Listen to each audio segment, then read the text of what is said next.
तुम्हाला दत्तगुरूंचे प्रथम अवतार श्रीपाद श्री वल्लभ यांची जन्मकथा माहिती आहे का? 14 विद्या आणि 64 कलांचा अधिपती असलेला श्री गणेश आणि भगवान दत्तात्रेयांचे अवतार असलेले श्रीपाद श्री वल्लभ या दोघांचाही जन्म भाद्रपद शुक्ल चतुर्थीचा.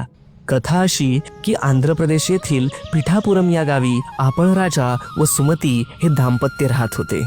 एक दिवस अमावस्येच्या दिवशी त्यांच्या घरी श्राद्ध होते. दुपारच्या वेळी एक अतिथी घरासमोर येऊन भिक्षा मागू लागला. त्यावेळी सुमती एकटीच घरात होती. माते भिक्षा वाढ हा आवाज ऐकून ती बाहेर आली. वास्तविक श्राद्धाच्या दिवशी ब्राह्मण जेवून गेल्याशिवाय जेवण वाढता येत नाही अशा पूर्वीच्या रूढी. परंतु अतिथी भिक्षिकराचे तेजपुंज रूप पाहून सुमती सर्व काही विसरून गेली व तिने भिक्षा घातली. तो अतिथी साक्षात दत्तगुरु होते. ते प्रसन्न होऊन म्हणाले, माते वर माग. सुमतीला एकूण 4 मुले होती, पण त्यापैकी 2 वारली तर दुसऱ्या दोघांपैकी एक अंध व एक पंगू होता. आपल्या दोन्ही मुलांच्या अवस्थेमुळे दुखी असलेल्या सुमतीने आपल्यासारख्याच तेजोमय मुलाची मी अपेक्षा करते अशी विनंती केली.